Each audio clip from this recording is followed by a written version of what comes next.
نحمدہ ونصلی ونسلم علی رسولہ الکریم اما بعد قال النبی صلی اللہ تعالی علیہ وسلم الصوم لی انا اجزی بہ وفی روایت اخری الصوم لی انا اجزا بہ صدق اللہ العظیم و صدق رسولہ النبی الکریم ونحن علی ذلک لمن الشاہدین والشاکرین والحمد للہ رب العالمین۔ اللہ جل جلالہ کے پیارے حبیب حضرت محمد الرسول اللہ صلی اللہ تعالی علیہ وسلم کا ارشاد گرامی ہے کہ اللہ جل جلالہ ارشاد فرماتے ہیں، یعنی اس کو حدیث قدسی کہیں گے۔ حدیث قدسی کا مطلب یہ ہے جس میں اللہ کے نبی صلی اللہ تعالیٰ علیہ وسلم یہ ارشاد فرمائیں کہ اللہ تعالیٰ ارشاد فرماتے ہیں، اس کو حدیث قدسی کہتے ہیں۔ اللہ جل جلالہ کے پیارے حبیب صلی اللہ تعالیٰ علیہ وسلم نے ارشاد فرمایا کہ اللہ تعالیٰ کا ارشاد ہے الصوم لی انا اجزا بہ الصوم لی انا اجزی بہ، روزہ میرے لیے ہے، میں خود اس کی جزا دیتا ہوں، اس کا بدلہ میں خود دیتا ہوں۔ روزہ میرے لیے ہے، میں خود اس کا بدلہ بن جاتا ہوں۔ باقی اعمال نماز، زکوٰۃ، حج، جہاد، تلاوت، نوافل، صدقات، خیرات، جتنی بھی عبادات ہیں ان کو دیکھا جائے تو سب کا بدلہ اللہ رب العزت جنت عطا فرماتے ہیں۔ روزہ ایسی خاص عبادت ہے جس کے بارے میں یہ ارشاد فرمایا کہ روزہ میرے لیے ہے اور میں خود اس کی جزا دوں گا۔ اس سے اندازہ لگائیں کہ کتنی اہم عبادت ہوگی، کتنی بڑی عبادت ہوگی۔ اس کی وجہ ایک یہ بھی ہو سکتی ہے کہ جتنی بھی عبادات ہیں ان کے ساتھ کوئی نہ کوئی دوسرا شریک ضرور ہوتا ہے۔ نماز پڑھ رہے ہیں، اگر جماعت کی نماز ہے تو ساتھ جن کے ساتھ نماز پڑھ رہی ہے وہ دیکھ رہے ہیں اور وہ اس کے گواہ ہیں کہ اس آدمی نے نماز پڑھی ہے، اور دل میں یہ بات آ سکتی ہے کہ لوگ کہیں گے کہ یہ نمازی ہے، جہاد کیا ہے، لوگوں کے ساتھ کیا ہے۔ دل میں یہ بات آ سکتی ہے کہ لوگ کہیں گے کہ بڑا مجاہد ہے، صدقہ دیا ہے، زکوٰۃ دی ہے۔ ظاہر ہے جس کو دیا اس کو تو معلوم ہے، کم از کم ایک آدمی جس کو دیا ہوگا اس کو معلوم ہے، لینے والے کو، اور اس کے اندر یہ دل میں بات آ سکتی ہے کہ فلاں آدمی سخی ہے۔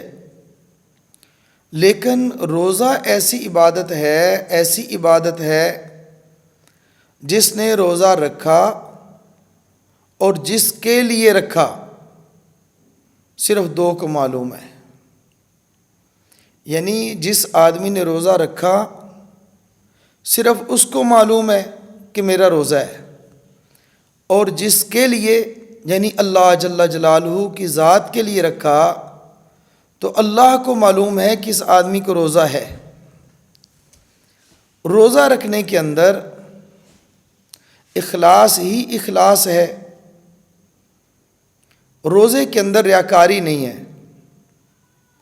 شاید یہی وجہ ہے کہ صرف ایک آدمی جس نے روزہ رکھا ہے کمرے میں اکیلا موجود ہے، فریج کھولتا ہے، فریزر کھولتا ہے، اس کے اندر آئس کریم موجود ہے، پھل موجود ہیں، کھانے پینے کی چیزیں موجود ہیں، اور اس کو کھولتا ہے، دل کرتا ہے کھا لوں لیکن کھاتا نہیں، اور اس کو یہ بھی معلوم ہے کہ کوئی اس کو دیکھنے والا بھی نہیں، اب وہ نہیں کھاتا کس لیے؟ اللہ رب العزت سے ڈر کے کہ میں نے اللہ کے لیے روزہ رکھا ہے، آج میرا روزہ ہے اور میں نہیں کھاؤں گا کیونکہ میرا اللہ مجھے دیکھ رہا ہے، میرا اللہ مجھ سے راضی ہو جائے، اگر میں نے روزے کو توڑ دیا میرا اللہ مجھ سے ناراض ہو جائے گا، میرا اللہ ناخوش ہوگا۔ اس وجہ سے کہ اس عمل کے اندر کسی دوسرے کا دخل نہیں ہے، اللہ رب العزت کی ذات کے لیے روزہ ہے، تو اس لیے اللہ ہی اس کا بدلہ اور اس کا اجر عطا فرماتے ہیں۔ الصوم لی انا اجزی بہ، یعنی اللہ رب العزت نے اس اجر کی نسبت اپنی طرف کر کے روزے کی اہمیت کو اجاگر فرمایا ہے، روزے کی اہمیت کو بتلایا ہے۔ اور دوسری بات اگر یہ کی جائے تو وہ اس سے بھی زیادہ اچھا، اس سے بھی اعلیٰ ہے، الصوم لی انا اجزا بہ۔ اگر اس کو سمجھ نہ ہو تو میں ایک واقعہ عرض کرتا ہوں۔ حضرت سلطان محمود غزنوی رحمۃ اللہ علیہ بادشاہ ہیں، ان کا ایک غلام ایاز، محمود اور ایاز غلام تھا، محمود نے اس کو اپنا بڑا قریبی کر لیا۔ ایک دن بادشاہ نے اپنے شاہی محل میں اعلان فرما دیا، آج اس شاہی محل کے اندر جو چیز موجود ہے اس پر جو بھی ہاتھ رکھے گا وہ اس کی ہو جائے گی، اس کا وہ مالک بن جائے گا۔ ایاز باہر تھے، محل کے اندر آئے، ہلچل مچی ہوئی ہے، کسی نے کچھ اٹھایا ہوا، کسی نے کچھ اٹھایا ہوا، سامان ہاتھ پہ رکھا ہے، کندھے پہ رکھا ہے، سر پہ رکھا ہے، لوگ سامان اٹھا رہے ہیں۔ ایاز بڑا پریشان ہوا، پوچھا کہ بھائی کیا ہوا، معاملہ کیا ہے، خیریت تو ہے؟ لوگوں نے کہا کہ آج بادشاہ سلامت نے اعلان کیا ہے کہ جو آدمی جس چیز پر ہاتھ رکھے گا وہ اس کی ہو جائے گی۔ ایاز نے یہ بات سنی، بڑا خوش ہوا، تیز تیز چلتا ہوا، دوڑتا ہوا سلطان محمود کے پاس پہنچا، پہنچ کر کہنے لگا کہ بادشاہ سلامت، آج میں نے لوگوں سے سنا ہے کہ آپ نے کچھ اعلان فرمایا ہے۔ بادشاہ نے کہا ہاں میں نے اعلان کیا ہے۔ تو بادشاہ سلامت جو آپ نے اعلان کیا، آپ اعلان دوبارہ سنا دیں، میں آپ کی زبان مبارک سے سننا چاہتا ہوں۔ بادشاہ نے کہا کہ آج میں نے اعلان کیا ہے اس محل کے اندر جو چیز موجود ہے جو بھی اس پر ہاتھ رکھے گا وہ اس کی ہو جائے گی۔ ایاز نے پوچھا بادشاہ سلامت، آپ اپنے اس اعلان پر قائم ہیں؟ ابھی بھی یہ اعلان باقی ہے؟ اس نے کہا کہ کیوں نہیں ایاز، بالکل میرا یہ اعلان اب تک باقی ہے۔ ایاز نے اپنا ہاتھ بادشاہ کے کندھے پر رکھ دیا۔ جب کندھے پر ہاتھ رکھا تو سلطان محمود نے یوں ایاز کی طرف دیکھا، دیکھ کر فرمایا ایاز یہ کیا؟ میں نے تو کہا کہ جس چیز پہ ہاتھ رکھو گے اس کی ہو جائے گی، اور تم نے میرے کندھے پہ ہاتھ رکھ دیا۔ کہا بادشاہ سلامت، آج میں نے سوچا جس کا بادشاہ ہوا اس کی بادشاہت ہو گئی، جس کا سلطان ہوا اس کو سلطنت مل گئی، جس کو حاکم ملا اس کو حکومت مل گئی، تو اس لیے آج میں نے آپ کے کندھے پر ہاتھ رکھ کے کہہ دیا کہ بادشاہ تو میرا ہے، جب بادشاہ سلامت آپ میرے ہیں تو بادشاہت میری ہے۔ جب انسان روزہ رکھتا ہے اور روزے کے بدلے میں اللہ اس کے ہو جائیں تو سب کچھ اس کا ہو گیا، سب کچھ اس کا ہو گیا۔ اس بات کو سمجھا تھا صحابہ کرام رضی اللہ تعالی عنہم اجمعین نے، اور پھر انہوں نے اللہ کو اپنا بنایا۔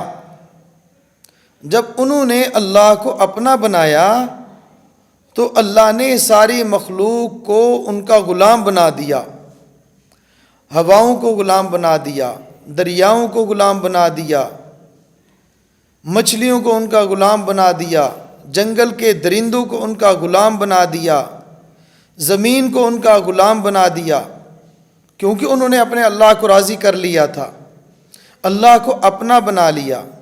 یہی وجہ ہے حضرت فاروق اعظم رضی اللہ تعالیٰ عنہ دریا کو حکم دیتے ہیں تو دریا ان کا مطیع ہو کر چلتا ہے، زمین کو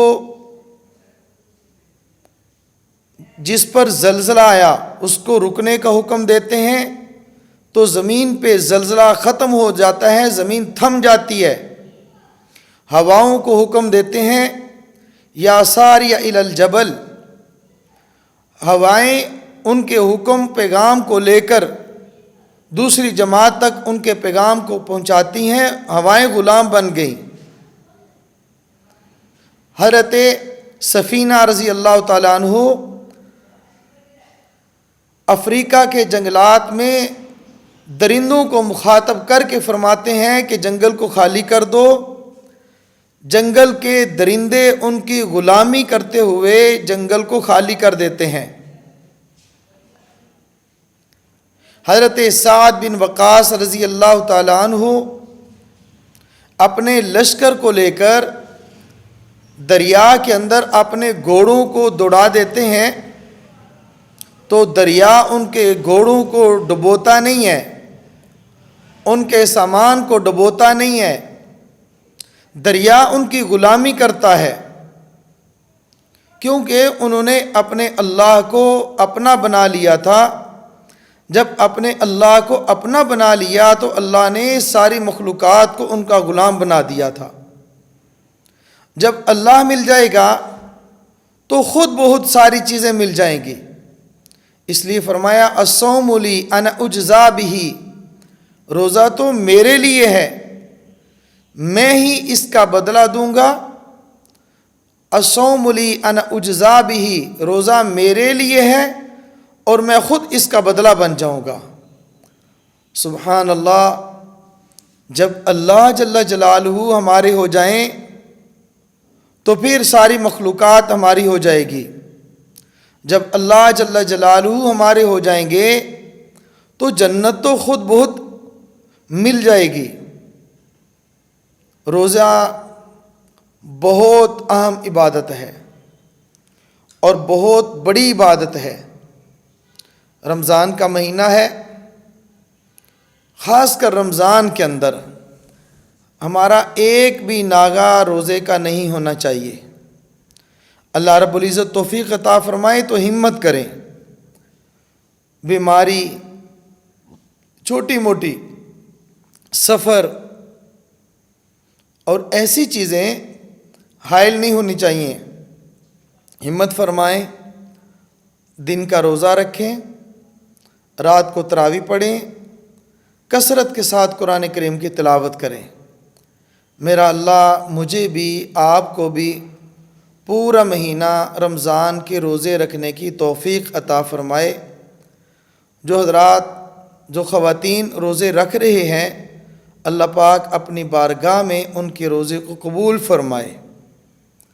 اللہ رب العزت ہمیں ایسا روزہ رکھنے کی توفیق عطا فرمائے جیسا اللہ رب العزت نے روزہ رکھنے کا حکم دیا ہے، یعنی روزے کا مقصد تقوی ہے۔ تقوی والا روزہ اللہ رب العزت ہمیں رکھنے کی توفیق عطا فرمائے۔ وآخر دعوانا ان الحمد للہ رب العالمین۔